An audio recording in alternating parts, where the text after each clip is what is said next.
Okay, so we're going to try this a third time. Hopefully you can hear me this time. And so to initialize the rabbit board, the first thing you have to do from the manual, you can find links to RealTerm. That's the program you need to install on your laptop.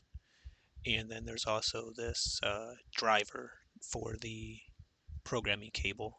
Sometimes it'll install itself when you just plug it in, but a lot of times you have to go here and download the driver from this link on page 30 of our manual and install that on your laptop as well. And then once you have those two things installed on your laptop, you'll see there's two pictures. This is the programming cable. This is the rabbit board. This is where the programming port is. You will see there's a little white dot right here, or a triangle actually, pointing to one pin, and then there's a white dot on one end of the programming cable here where you plug it in. Those white marks have to line up, so the programming cable has to be plugged in the right way here. And then obviously the other end just goes into a USB port on your laptop. And so then once you're on your laptop, you can get into Device Manager. Under the Ports section, you will see this USB serial port. That is the programming cable and the COM port that your laptop assigned to it. You will need that down here in the next section. So once you have all that, you can fire up RealTerm. I'm going to close out of this and reopen it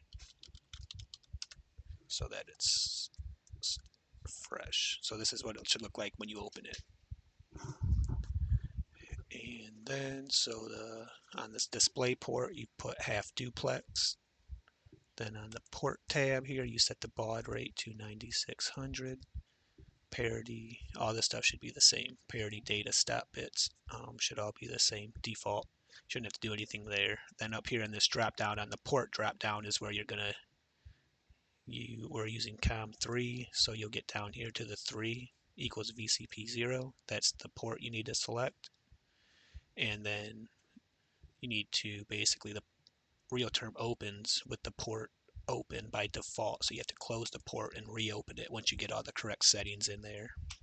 Click up in the top, hit enter, and once you see this yellow lettering, you know that you are talking to the rabbit board from your laptop and you can start sending commands.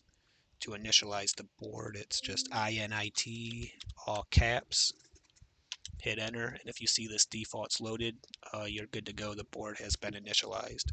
If you do it in like lowercase and you get bad, like if you get bad command back here, you know the command did not take. So you make sure you get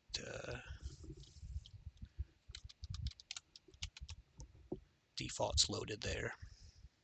And that's it.